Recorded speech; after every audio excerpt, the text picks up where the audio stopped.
Hi, this is Dr. MJ coming to you from beautiful Boston, Massachusetts.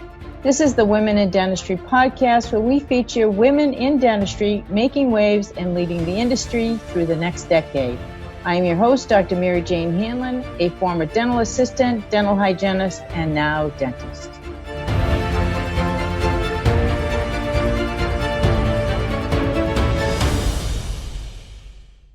Dr. Maragliano-Muniz was a dental hygienist before earning her DMD from Tufts University School of Dental Medicine and her certificate in advanced prosthodontics from UCLA School of Dentistry.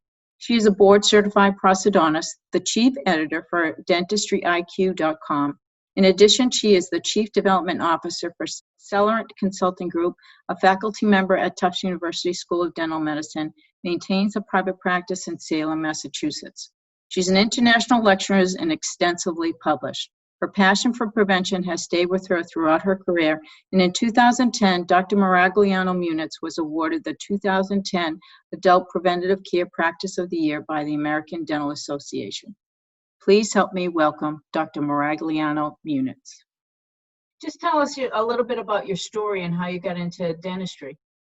So I will say that there's a little bit of serendipity and a little bit of luck in all stories, and mine is really no different. So I have to kind of start with my sister. My sister wanted to study music in college, and my dad said, yeah, that's all well and good, and you can study music. However, you need to have a job that you won't be depending on a man. So you're going to go to dental hygiene school. And so we don't have any dental people in our family. My dad is not a dentist. He just decided that that was a great job for a woman, and that's what she needed to do. And after she went to dental hygiene school, she can do whatever she wants. So that's what she did. And she's a dental hygienist now. So me coming up, I'm younger than my sister. I did not plan on being in the dental field at all. I planned on being either a veterinarian or a professional hockey player or anything. And basically, my dad said, you can do whatever you want after you become a dental hygienist. So I made a deal with him and I said, okay, I'll apply to dental hygiene school, but not everybody gets into dental hygiene school the first try. It's actually really hard to get into. And so I said, if I don't get into dental hygiene school, my fallback upon job, my can't depend on a man job will be veterinary technician. And he was like, fine. Okay. So sure enough, I get into dental hygiene school and I fell in love with it. Mm-hmm. I felt like I was finally waking up in the morning and going to school for a reason, because up until dental hygiene school, you basically go to school and study so you can pass a test. And right. So now I'm working on learning a skill that I had to practice on a human. And that was something that just felt important to me. Mm-hmm. And I loved it. And so knowing that becoming a clinical hygienist was really not my end goal, I figured after I got my associate's degree, I asked my sister to quit her job and the two of us would move to Boston and go to Forsyth together. So she quit her job. Both of us applied to one school and thankfully we both got in. And so we moved to Boston, and I only really started practicing clinically when I was in Boston. And I found I didn't have any real dental experience. I worked as an assistant for 3 hours once. I almost fainted. And once. And I started working clinically in Boston, and I found the end of the appointment to be so interesting because I didn't have any dental experience. I could sort of spot a problem, but I had no idea how to fix it. I had no idea what would be recommended. So as soon as the doctor would come in at the end of the visit, I would just sit there and be like, what are we going to do? And I just learned so much at the end of that appointment. And I worked for a prosthodontist, and I worked for not probably the best general dentist on the planet. And so when I was realizing that dentistry might be what I want to do, I kind of went into it thinking, well, if I'm going to be a dentist, I need to be like him and not like him. So I kind of went into dental school knowing that I needed to specialize and probably specialize in prosthodontics. That's so exciting. So how did you practice hygiene for any length of time? I did. I practiced full-time for 1 year because it was too late for me to matriculate into dental school that following year once I made that decision. So I worked full-time for a year. And then basically I worked every weekend. Once Tufts faculty realized that I was a hygienist. I definitely never had a Saturday free at all in dental school. And then come my senior year, I had also covered the hygienist vacations because they oftentimes corresponded with when we were off from school. And then I was so far ahead in clinic, actually, in my senior year, I just worked a day a week in my office that I used to work in. Wow, that's great. That's great.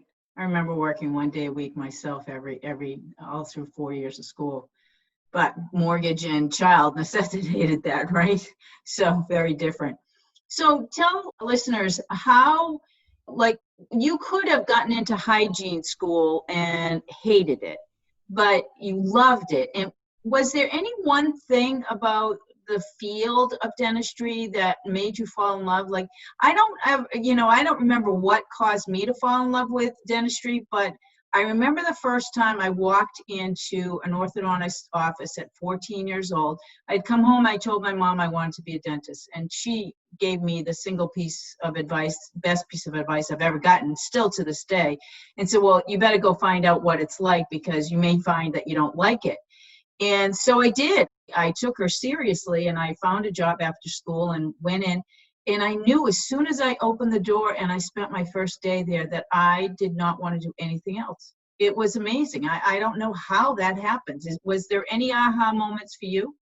I'm not sure if it was an aha moment, like a specific aha moment, but I can say that throughout all of my high school education, my first associate's degree, I could sort of just ride on my inherent intelligence, if you will. I didn't really have to study that hard, and I didn't really have to work that hard, and I always did pretty well.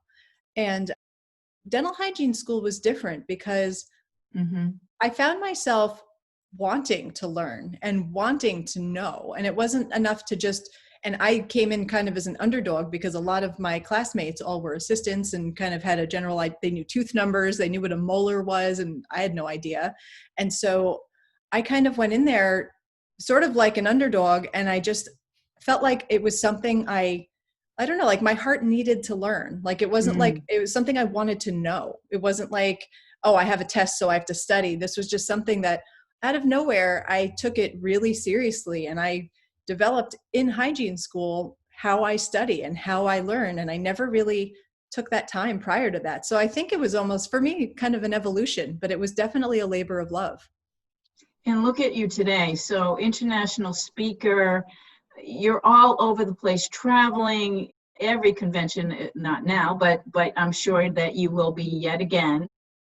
Tell the listeners a little bit about the different roles that you have found yourself in at this point, because I think that one of the reasons for this podcast is to show this, you may have had the path into dental hygiene or dental school, but there's so many other things that we could be doing in the world today with our background in dentistry that I think it's important for them to hear that side of it. So if you could elaborate a little bit, that would be great. Sure. So I wear a few different hats in the industry. So first things first, I own a practice. So I'm a practice owner in Salem. It's a small practice, and I work 3 to 4 days a week there. Technically still on the faculty at Tufts. I'm a volunteer at Tufts. So when I'm asked to come lecture, I do everything I can to show up and be there for our students. I also work for a consulting company. I'm a chief development officer for Celerant Consulting Group, which is a group that basically helps to bring new and innovative technologies into the marketplace and really help them get going in the industry, which is cool. And I also work in publishing. I'm the chief editor for dentistry.iq.com and the editorial director for the Dental Academy of Continuing Education, all under the umbrella of Endeavor. So Dental Economics, RDH Magazine, we're all kind of interconnected. So how did you get involved? I remember asking you this question when we were out to dinner one night with our mutual friend. And I remember thinking, oh my gosh, how did you do all of this? Like, what led you down this path? So talk about serendipity. So in 2008, I moved back from California, and I was looking for a job, and I started working 1 day a week in the office where I was a hygienist. And we started to bring Canberra, so tooth decay prevention protocols, into our practice. And things were going really well in the office. And so Dr. Chapman, me, and our hygienist, Donna Roberts, we got together and we decided to conduct a chart review to kind of understand what was happening. Are patients getting healthier? What is this program doing for our practice? And we presented that at the ADA in 2010. I can't believe it was 10 years ago. Wow. And we were awarded the Adult Preventive Practice of the Year from the American Dental Association. So for me, that was like awesome and exciting and just validating for the things that we were doing. But that also sparked a whole life that I never even signed up for. I started being asked to give webinars and give lectures. And if there's one piece of advice that I can impart upon people, don't say no to something because you're afraid of it. And so these are definitely not things that I ever thought I would do. It's not really necessarily anything I thought I'd want to do, but I figured if I said no to it because I'm afraid of it, I might be missing out on something awesome. Absolutely. And look at what you have accomplished in that 10-year time span. It's absolutely amazing what you're doing and where you're going. So tell me the one thing that you find the most fun about your trajectory and your journey in dentistry. What have you found the most fun? Oh my goodness, the most fun. Probably the dental community. I feel like there's just such a really great sense of community, whether it's at Tufts with the faculty and with the students. I still have students calling me they're just my friends now. And then even in the dental industry, and especially even right now with COVID-19, how everybody is just checking in with one another, supporting one another. And I just think that the dental industry in general is just a great world to be in. And I think if nothing else, I feel like I've met some extraordinary people, some inspiring people. And I think probably the friends that I've made is the most fun. Absolutely. I will share that I think that our community is pretty impressive. Right from the get-go, once COVID-19 started, I think everybody was online sharing as much as they possibly could, any kind of information that they had that maybe others hadn't gotten to yet. I find that it has been an amazing source of camaraderie. And, where it's a world issue, I think that we're all in this together. We might as well support one another, and what a nice silver lining to come from all of this, isn't it? I think so. And I think it's just interesting and heartwarming that I've got people just checking in, how are you doing? How are you holding up? You want to have a call? And it's like the little quick hello call or quick email will actually turn into, a solid half-hour conversation. And I think people are leaning on each other right now. And I think it's really sweet to be part of that. That is kind of a bittersweet aspect of this whole COVID-19.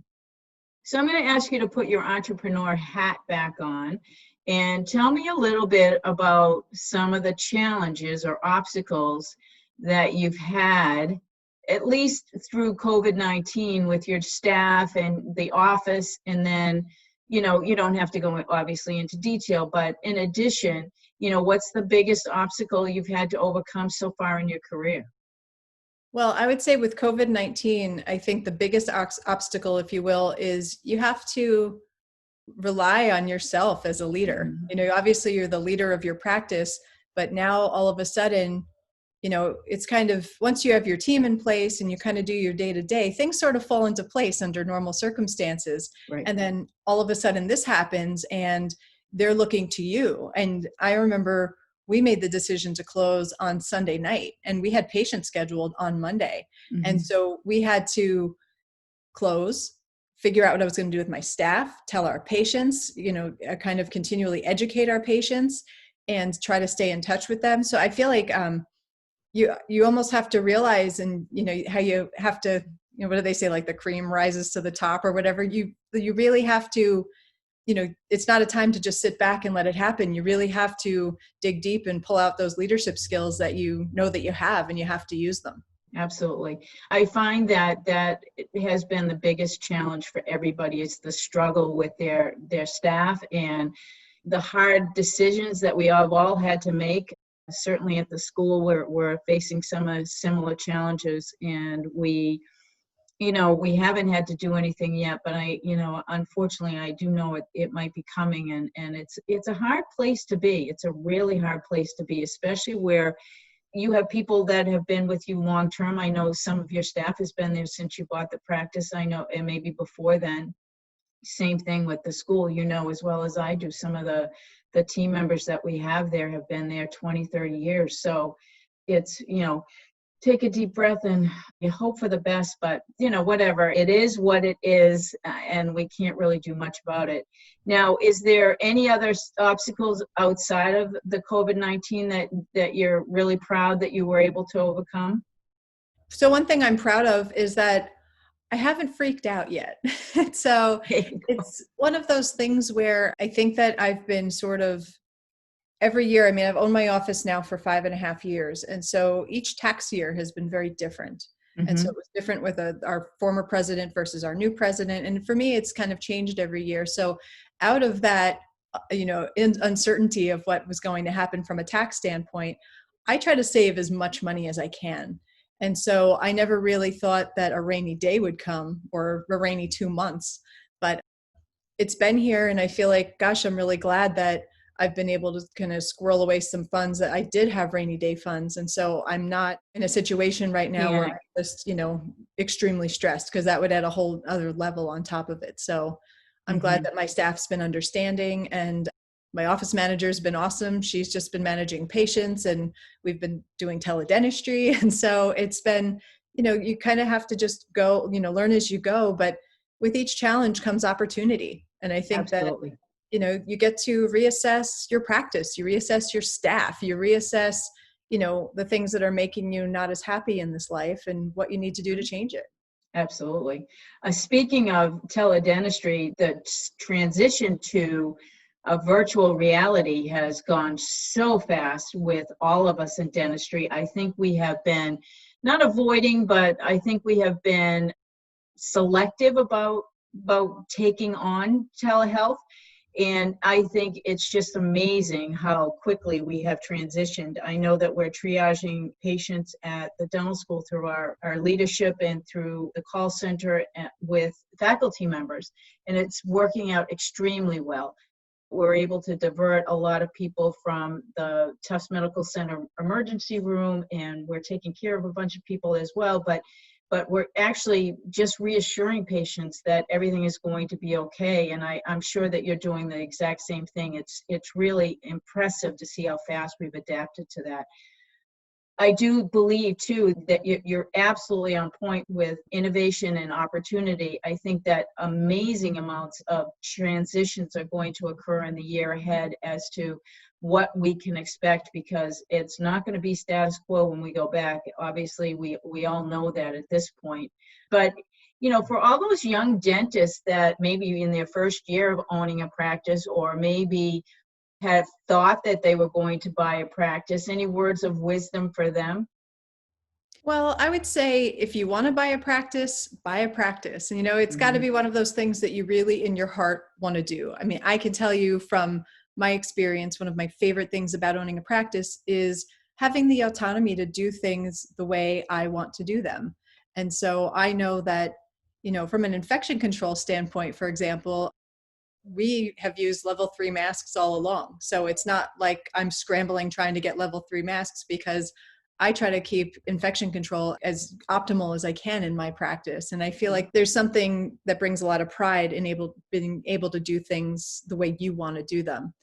Having said that, I will say that I'm the last one to get paid. And so it's definitely something where, you really have to have hustle, and you have to, you have to be smart and effective and efficient. And there's just things that you have to bring into your practice, be open to new ideas, make sure you have the right team, and that's a lot of management that I really didn't know. I kind of just figured I always loved everybody I always worked with. I'm sure it'll be great. And that's not always the case either. So I think if you want to own a practice and it's something that you really truly want to do, I think that there's a great opportunity as a solo practitioner. But nowadays there's even blind investors and, different other practice models that you can partake in, that it seems like right now there's just really the opportunities are kind of limitless. I agree with you wholeheartedly. I really do. Now, speaking of marketing, because you were one of the first dentists I ever remember who was on Instagram, learned Facebook, did all of those things, and I was mesmerized by it from the very beginning. and you're really good at positioning yourself. So tell me if there's any marketing strategy that you had that actually worked better than you expected it to. Is there anything that you recall, any program that you did? Well, from a marketing standpoint, I will say that I'm still searching for that secret sauce that just brings in patients on a routine basis. I would say every place and every town is a little bit different. So you have to kind of find what works for your specific demographic. But I think one thing that I didn't necessarily do up front was I felt like I wanted to be what everybody wanted me to be. And I find that what's probably the best thing you can do is to just be yourself. And so I think social media is a great opportunity to post a video and post it of you. And if it's silly and fun, then, and if that's who you are, then that will show through. And I think I genuinely like probably 99.9% of my patients. And I think if people are attracted to your personality, you will get along with your patients and you'll have these exceptional relationships just by being yourself. And so I think that social media is just a great way to let yourself shine. Mm-hmm. Great. That's awesome. So tell us on a more personal note, one thing that people would be surprised to learn about you. I would say people would be surprised to learn that I tried out for the Olympics in 1998 for ice hockey, and I was the only female in my ice hockey league growing up. So I kind of Wow, that is really cool. Tell us a little bit more about that. Yeah, so my brother started off playing street hockey, and basically once they started the street hockey league, he had to buy rollerblades and he couldn't skate. So my sister and I used to go kind of to laugh at him. I know it's kind of mean, but it's just what we did. And my coach came up to me and said, "You come every week, why don't you play with us?" And I was like, I'd probably get killed because everyone's a boy. I said, I could probably be a goalie, I guess. I don't know. He's like, "Great, you're our goalie. I'll see you next week." And so I went from laughing at my brother every single week to all of a sudden, I'm a goalie. And so I had never ice skated before in my life. And next thing you know, and to go from never ice skating to be a hockey goalie, I had to work really, really hard to get where I was. And I had to work really, really hard to get the respect of the guys on my team and the people that I used to play against. But I think that, to be honest with you, that level of getting comfortable with the uncomfortable is something that, I kind of learned at a young age, and it's something that's really served me well. And so I found that I became best friends with the guys on my team. I became very good friends with the guys I played against. And it was just such a really, really great thing. Just probably one of the happiest memories growing up. I was so close to my brother growing up, and something we did together. And I feel like it kind of taught me to be physically strong and mentally strong, and to really learn those skills early. Kudos to your brother, because most brothers wouldn't want their sisters around. At least that's my experience from growing up. But that's great. I mean, what made you decide to keep going? And so tell us a little bit more about the Olympics. Were you on the boys team for the Olympics? No, so they had women's tryouts. So my dad and we lived in New York, and we drove all the way up to Massachusetts because I guess the tryouts are kind of regional. And so we went to Stowe, Massachusetts, where we did our tryouts. And I did not make the team, but it was such a cool opportunity. I still have the jersey to show for it. And it was something where pretty much all of the girls that made the team were affiliated with a pretty well-known college. And at that point, I was still going to community college. I was kind of this no-name little Rin Tin Tin, if you will. But it was such a cool experience. And it was cool to see that me playing with boys, starting at a, kind of a late age, learning how to ice skate, to be able to kind of hold my own with these Olympians was just amazing. And so I didn't make the team, and that's all well and good. It wasn't meant to be. I was meant to be a dental hygienist in 98 and not an Olympic goalie. But it was just something that was validating and inspiring. And it was just cool to be around those people and see them on TV later. Absolutely. I mean, inspiring. That I had no idea that was in your background. That's awesome. If you could go back to you as a little girl, what's the piece of advice that you would give her to become successful? Would you say sports? Would you say that anything in particular that you find that really supported you in your journey as an adult and successful entrepreneur?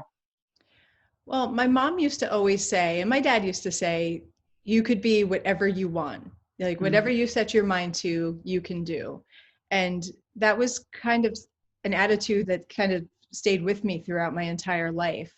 And so I really think that although I would say I didn't have the confidence to match that statement, it's a statement I heard throughout my whole life. Mhm. And I think if I could go back again, I would probably try to get myself to understand that I am smart enough and I am strong enough. And I think of the things that were challenging for me, it was really because I wasn't sure of those things. And I think Mhm. that learning maybe a little bit more confidence probably would have been, a good skill to have.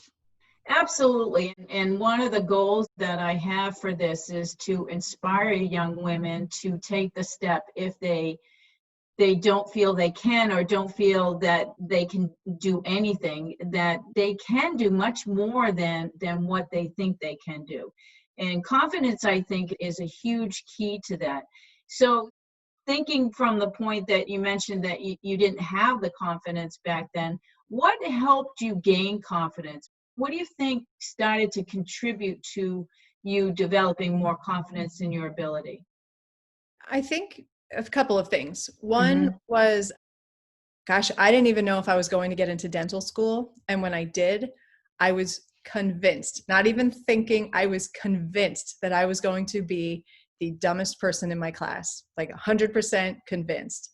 Oh. And I know, well, it's just, I felt like I was normal. I wasn't a valedictorian. I was just a normal person and I was inspired and I wanted to be a dentist, but I didn't, I didn't have a biochemistry background. I had a dental hygiene background. And I just felt like I was going to be a relatively weak student. And I was so blessed to get into dental school. I was thinking, oh, Tufts, you don't even know what you have coming to you. I'm just the dumbest kid that's going to be in this school. And obviously it took a test or two to realize that that wasn't the case, but I had to kind of prove that to myself. And I Mm. think if I went into it saying, hey, I got into dental school, I'm smart enough to get into dental school, and I'm smart enough to be in dental school, I probably wasted a lot of energy having to prove that to myself. And I think that was probably a disservice, but turned out to be okay. But I think, just trying it. I mean, what's the worst thing that happens if you go down this avenue and it's not the right one for you? There's always an out. And Sure. life evolves, and if you head down this path, it's not right, then you make a right turn or a left turn, and all of a sudden you'll find your way and it's going to be okay. So why Mhm. not have fun and be courageous and find what inspires you, because it's a long life. You don't want to practice clinical dentistry 5 days a week and there's other things that you want to do. Go for it. Why not? Absolutely. I couldn't agree with you more. I think that the one reason why I started in dental school so late in life is because I lacked the confidence in my ability to do it as well. And when I realized that I indeed was smart enough, because I was told by a guidance counselor when I was younger that you're not smart enough to be a dentist, I realized that I was smart enough. That was when I finally developed the courage and said, okay, I need to do this. I've been talking about this since I was a kid. I just need to take the DATs, at least apply, because I will never know. And I have decided in my life that I do not want to live with regret. And so everything I do now, I do, even if I am afraid of the entire process, I do it anyway because I don't want to live with regret. And I think that that is one of the keys for me to help gain my confidence, because every time you do take that one step and you are successful, it's like you realize, wow, I just did that. But I'm surprised that your confidence didn't start much earlier. I mean, playing on a boys' hockey league, you've got to have extreme confidence in yourself, or at least a very strong competitive side to you that allowed you to succeed in that. I mean, that is a huge accomplishment. Well, thank you. I think that it was something that sort of like fell in my lap. It wasn't Right. something, I didn't wake up and say, gosh, I want to be a hockey goalie. It was sort of one of those things that Mhm. my coach approached me and I said, okay, well, I'll give it a try. And It was cool because my brother was there. So if anybody said anything mean to me, my brother would punch them. So that was always helpful. And then That it is went good. from my brother was there to protect me to my whole team was there to protect me. So I felt like, and it's almost, I don't know, symbolic, if you will, of, how we are as women and how we are even in the dental industry that, you have people that, and it's like the team mindset is you have people to support you. And if you do well, they all do well. And it's just one Absolutely. of those things that I think that, yeah, I did have to, get confidence, but you could also hide behind your equipment. I just had a big long ponytail to kind of set me apart from everybody else. But I think for the most part, I was just part of a team and I was there to win with them. And, I played just as hard and I, got tons of bruises. I learned pretty quickly. Once I started dental hygiene school, I realized that all the questions my dentists and my hygienists were asking me was to see if my parents were beating me, because I always had these big welts on me from ice hockey. And they were like, "Are you still playing hockey?" And I'm like, "Oh yeah, see my bruise?" And I was like, "Oh my gosh, my poor parents almost got a call from DSS." Yeah. Yeah, proud signals and scars of doing what you love. That's great. So tell me, is there anyone in dentistry that inspires you? There's so many people that Mm. inspire me. I will say, Everyone says that's a really tough one, but think of one person out of a group that might inspire you the most. okay, so at the risk of sounding cliche, Hmm. I would say maybe Esther Wilkins, Oh because yeah, you think of somebody like Esther, and she was a hygienist before a dentist. yeah, She was a tough cookie. she She was. became a dentist in a world where dentistry did not exist for women, and this was something that she wanted to do. And she made a name for herself. She, despite the fact that she was a dentist and a periodontist, she was always there to support dental hygienists and support their education. Hmm. And I think anybody that's a hygienist holds her up on such a pedestal. And to be able to know her by being in Boston and teaching at Tufts and being her student as a Tufts dental student, I think not only did she inspire us as a hygiene community because of her Bible that she wrote, basically, I know. she, What color was your book? mine was pink. Mine was blue.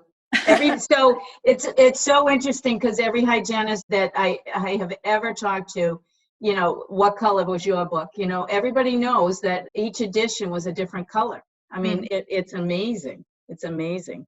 And it was the book that you used. And to get to know her, she practiced what she preached. And I feel like she exemplified the leadership skills that she put forth in that book. And so I feel like, early on, she seemed like just this name that was attached to this book that was so pivotal for all of our education. But to have that opportunity to get to know her and realize that she really, she was tough and she was strong and she did, she just had a presence to her even, at 100 years old. And that's I just know. something that I think we all could aspire to.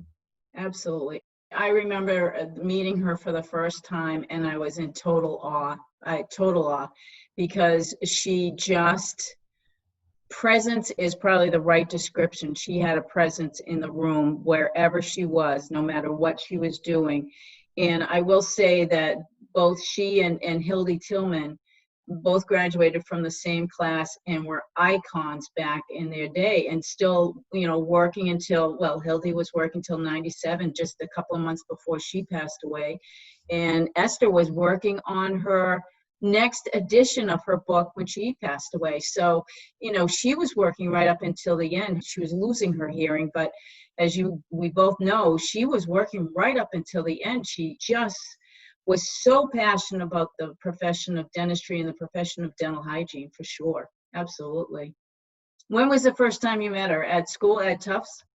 Actually, I met her with my sister when we were touring Forsyth when we were first applying there and we were Wow. interviewing. And to just run into Esther Wilkins was like, we were just starstruck. I barely even remember it because I don't think I was even able to really have a conversation with her. Mm-hmm. And then it was actually funny. I must have been my first or second year in dental school. And she told us not to brush our teeth before our workshop. And so my classmate and I were both hygienists. So if Esther Wilkins tells you to do something, like, you just do it. And so everybody else brushed their teeth before the workshop. We didn't. And then she was horrified by us because the workshop was about disclosing your teeth. And so she was like, you guys, look at your teeth and you're hygienists. We're like, we're the only ones that didn't brush because we were listening to you. But it was just so like, she just was such a pillar in our industry that, I think we need more of those. Absolutely. So do you think that she had the biggest impact on your career, or is there other people in your circle that had an impact in a different way? I would say she was pivotal from if you will, like a dental celebrity, if you will, like somebody that just to get to know her and realize that what she practiced, she practiced what she preached, basically. I would say Dr. Chapman, Dr. Robert Chapman. He was so cool because I used to be their hygienist. And so I got to watch him practice and I got to learn what prosthodontics was early. And I got to see dentistry that lasted such a long time. I mean, some of the dentistry in his patients' mouths were older than I was at the time. And I thought, my goodness, if I could be like that, then I would be a really successful dentist. And he mentored me while I was a hygienist, while I was a dental student, and even after. And so he was just one of those that he's just always a teacher. In fact, that's what inspired me to teach was the faculty at Tufts. They were just fantastic. And I feel like the pros faculty in particular were so supportive of me wanting to pursue prosthodontics that I just felt, gosh, if I could give to somebody else what they gave to me, then I know I would feel rewarded. And to be honest with you, teaching is just in my soul. And I think that's part of the reason. Absolutely. Who in your career can you say encouraged you the most to become an entrepreneur and to lead you down all of these different paths? Is there anyone in particular that you can recall that, let's just pick your editorial side because we've talked a lot about your dental career. Was there somebody that requested that you write a paper about something in particular? Was it because of the attention you got at the ADA? If somebody was looking to start writing, they have that particular skill, what is the pathway for them to take that from an idea to, a printed copy, somewhere where it's out there for everybody to read? I would say if you're going to write something, write it. I can say you can always reach out to me for dentistryIQ.com. We've got a pretty wide net that we reach, which is cool. And I would say you'd never know where it's going to lead. I wrote a few articles for RDH magazine about tooth decay prevention because it was all kind of around that same time. And they called me and they said, do you want to be editorial director for Pearls for Your Practice, which is it's part of the Product Navigator newsletter as part of, at the time, Penwell, but now Endeavor. Because I live by the mantra to not say no to things because you're afraid, I was said, yeah. What do you want me to do? And basically that was something that forced me to kind of write on a regular basis.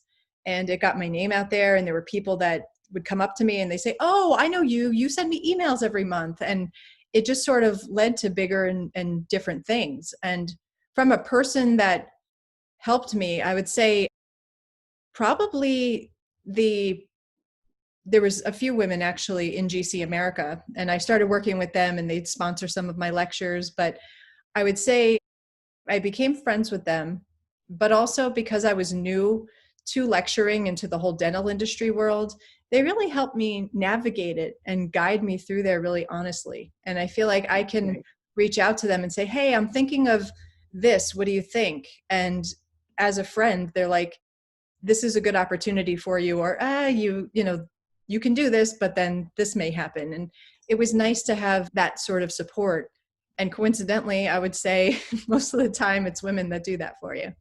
Well, I find that is very much true, that one of my mantras is, when I succeed at whatever it is, the next goal or whatever, I always try to look back and see someone else that I might be able to bring along with me, just because I want to try and be as supportive as possible, because when you get to wherever the top is, and there's no real top, it's all imaginary tops for all of us. But when you get to where you have always wanted to be or always wanted to do something, it's not exciting if you don't have anyone to share it with. And there's so many people, I think, that impact our journeys in life that it's always great to have your friends or people that you love around you to go on that journey with you, because I think it's so important to support them as well as your own, your own path. I mean, when you support one person, you're supporting everyone. I think it just helps the whole community all together. So good for you. Do you have a guilty pleasure or a secret dream that you would like to share with our audience? Ooh, a guilty pleasure or a secret dream. Let's see. Well, I think we all have a guilty pleasure for chocolate. If you don't, I don't know what to say about that. Um, I will say, a guilty pleasure, if you will, which actually has become a guilty pleasure over the past couple of years, which I actually feel really strongly about, is having a regular outlet from a physical standpoint. So for me, a couple of years ago, I decided I need a hobby, because I always say dentistry is my hobby and my job, but that's not always the best approach from a work-life balance standpoint. And so I decided I needed a hobby. And so one day I decided, all right, I'm going to decide today. I'm going to take a yoga class and a Pilates class, and I'm going to do it for 3 months. And that's what I'm going to do. And then if in 3 months I'm bored, I'm going to go do something else. And I started having a regular yoga practice. And I can tell you that it has helped me in every aspect of my life. I credit yoga to keeping my composure to take my boards, my pros boards. I feel it's helped me just with my interpersonal relationships. It's helped me just stay calm. I'm sleeping better. I'm just taking better care of myself. And I think, from a guilty pleasure standpoint, yes, I do love chocolate, but I do think having a healthy guilty pleasure is probably something that's going to give you the best longevity for your career. I agree with you wholeheartedly. So do you use that as your stress relief? I use it as stress relief, as I take hot power yoga, so it's definitely not easy, but I definitely stress relief. Those breathing exercises are honestly really, really helpful. And even when I'm delivering anesthetic, I just take a deep breath and I'm breathing with the patient, because I want to stay calm and be calm and make sure they're comfortable. And I feel like it's helped me be a better dentist. Oh, that's fabulous. One of the things I think that from a health perspective that is confusing about yoga is all the different types and the different styles of yoga. So how did you land in hot yoga? Did you try the different types first? So I know if it's not easy for me to get to, I'm not going to go. So if I Right. have to drive 20 minutes, even if it's the best place on the planet, I'm not going to go. And so coincidentally, the yoga studio that's right by my house is hot yoga, and it's right there. And the schedule is conducive to going after work. And I realize I like going after work. I always thought if I didn't work out in the morning, it wasn't worth it for me. But I find that I can stick to an after work schedule. And so for me, it was really about convenience. And I just said, you know what, I'm going to stick with it for 3 months. And within a couple of weeks, I could grab my feet and I could touch my toes and things I couldn't have done for years before that. And I can say that, yeah, it's definitely worth trying different types and finding what you like. And it doesn't have to be yoga, but I think having a regular practice of something physical and, something that makes you happy and something that just kind of brings you inner peace, regardless of what it is, whether it's running or yoga or Pilates or whatever. I think having something that you can do on a routine basis to serve as stress relief, but also as physical activity, is just invaluable to your career, whether you realize it or not. I will say that the one thing that I did after dental school was I was at the gym and I struck up a conversation to the woman that was running on the treadmill next to me that I saw every single morning, because I, like clockwork, I would just go every morning when I got up. And sure enough, we hit it off and we decided to run outside one day. Well, 30 years later, we're still meeting at least once a week. And now we're doing it virtually because we just talk to each other on the phone while we're both, now neither one of us are running anymore because the knees are you want to save them till you're 100. So we're less pounding on it at this point, but we do walk together and walk a really brisk walk. And it's great. I mean, it's just that bond, we both knew that if the other wasn't there, and you're right, it was close by, it was only 5 minutes from each one of our houses. And I knew if I didn't get my butt out of bed, she'd be standing there at 4:45 in the morning by herself, having to go for a run. And I couldn't live with myself if I slept in, because, I wouldn't want that to happen to her, because she would just still go out without me, and vice versa. So it actually, I think, created this great bond that we still carry over today that makes it worth it. So whatever you have to do, I think you're absolutely right. You have to find what will make it consistent and stick with it. I find today that I'm much healthier than many women my age, because I spent time through my younger years working out every single day, doing something physical every single day. And I think it's so important for us mentally. I think it's extremely important. And I would also say, don't do what I did. I bought my practice and I was stressed. I was stressed for so many reasons. Just, I didn't get along with the person I bought my practice from. So there was just an inherent stress there. Mm-hmm. Getting, staff that were all older than me, trying to get them to respect me. That was stressful. Having patients that were patients of the practice for 30 plus years, trying to trust me as like a young kid, if you will, even though I wasn't even young. It was just one of those things that it felt like from every aspect of my life, I was stressed. And I mean, my goodness, the first couple of years, I didn't exercise at all. I would eat whatever was, available. And I just I didn't care what we ate for dinner as long as it was quick and I didn't have to cook it. I would get on the floor to play with my dog and I would be looking for something to grab to pull myself up off the floor. And I was never like that before. And I realized that that's not how I want to be. And so that's really one of those things. I started trying to get 10,000 steps a day. And it was something I really put my mind to, changing my eating habits. But then now that I found yoga and it's just kind of been my thing, that I feel like I feel more myself than I ever have. And I think, when people do have problems with confidence and, believing in yourself, part of it is maybe you're just not feeling well. Right. And I think when you feel well, you're your best self for yourself, your spouse, for your patients, for your pets, for everybody around you. So I just can't say enough about it. Don't do what I did. Well, very good advice. And I have to wholeheartedly agree with you, because I do think that if we don't take the time, what happens is, your future self is going to look very different than you want them to be.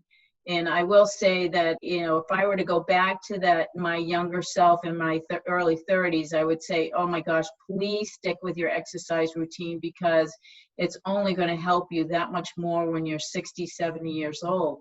Because, from a health perspective, knock on wood, I really have not had to worry about much of anything. And I really relate it to staying active my entire life. So I do think that's great advice. Anything else from a stress perspective that you do to try and alleviate it as much as possible? I would say try to get your sleep. I think that there's times when I feel that way too, that sometimes, if I could just get this done, I'll just go to bed after I finish this. And I don't think that's necessarily the most healthy way to go. And I think health is not just exercising or just eating properly. It's really a 360 approach that you have to take. And I think when it comes to self-care, you can be more efficient when you're healthier and when you're stronger. And so I think eating right's part of it, meal planning, whatever, everybody has a different approach and a different routine. You have to find what works for you. But I feel like, planning your meals and making sure that, if you're picking out something to eat when you're hungry and you don't have anything in the house, yeah, you're probably going to go get takeout and it's probably not going to be the best choice. Healthy. At least for me, it's not. So I think planning ahead is important. Sleeping is important, and having that physical outlet. And having some form of enjoyment, even with being closed. I mean, gosh, it's been closed for 6 weeks. I said to my husband, I said, you know what, you're working, I'm working, even though we're working remotely. I said, I think we have to have a date night. I think we have to take a night and just turn off our phones and watch a movie. And I think that even having time for enjoyment is important too. So really kind of, valuing every aspect of your life and putting time into it, it just kind of gives you a more fruitful, more enjoyable life. Totally agree with you. And I think that is really valuable advice. Unplugging, getting rid of the phone, spending time with each other, enjoying your family's company is just, it's the silver lining in this COVID crisis that we're all surviving through. And I will say that I think that the best thing about it is family time. The improvement in relationships is going to be significant. Obviously there's sadness too in missing different things. For example, my grandson is learning his colors now. He had his first haircut. So I'm missing those things. But, the one thing that is so great about where we are is that technology, at least I can see him on the phone every day and connect with my family and connect that way. Even though we may not be able to see each other in person, at least I can still see them and connect with them. So I agree with you. The balance there is critically important. Do you have a personal motto or mantra that you use every day, or think through, or is reminded of when things might be difficult?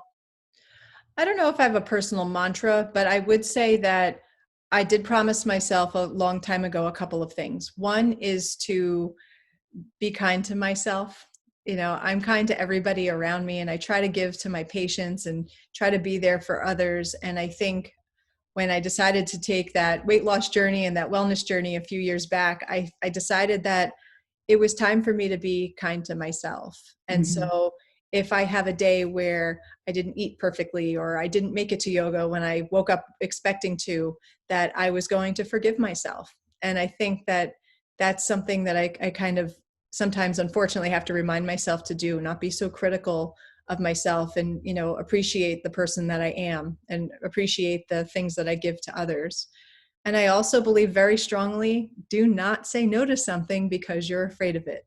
Because I can tell you that it's served me so well to just jump in with both feet, close your eyes and hope for the best. And believe it or not, you'll swim.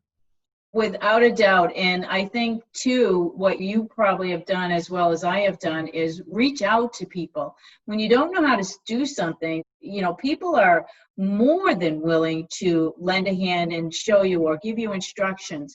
I always look for guidance. In fact, when I started the podcast, I had no idea what a podcast was. I've heard of them. I've never listened to one on a regular basis. But my desire to help inspire young women in our profession to be who they want to be, whether it's an entrepreneur or a leader in some way, shape, or form in their organization, that all you have to do is, okay, this is what I want to do, and I got to figure it out, and I'm going to learn. And so I called as many people as I possibly could to get as much information. And each person I called was more than willing to lead me down a path and help to share what they knew. And if they don't know everything, then, they obviously know somebody who can help you.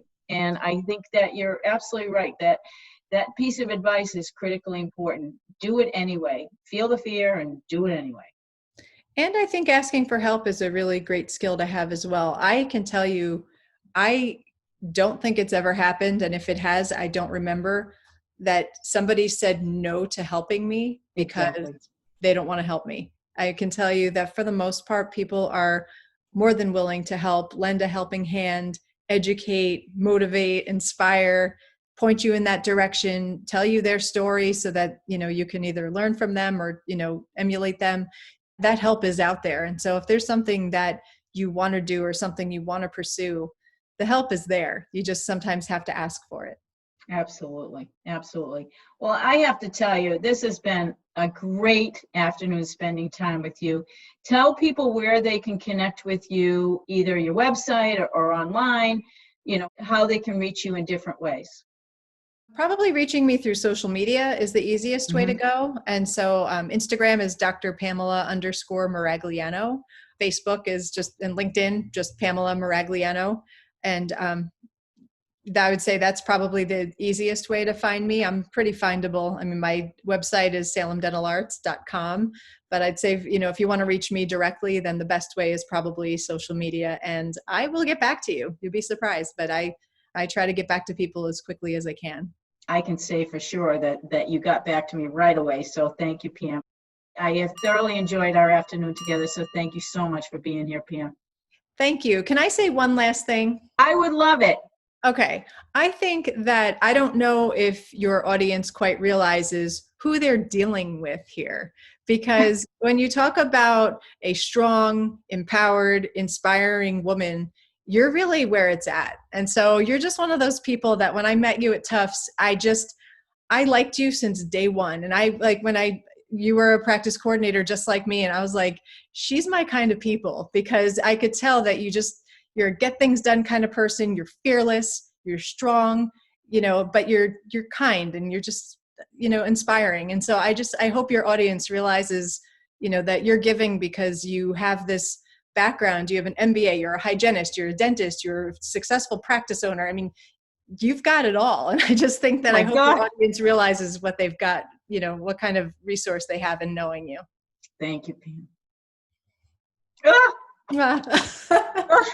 Got me all teary-eyed there.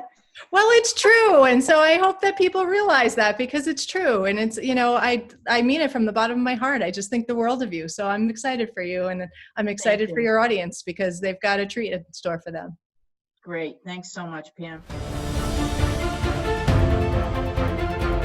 Thank you so much for listening to the Women in Dentistry podcast with Dr. MJ Hanlon. If you like our show and want to know more about us, check out our website, thewomenindentistry.com, or please leave us a review on iTunes. Join us for our next episode as we bring you another amazing woman leading the way for the next generation.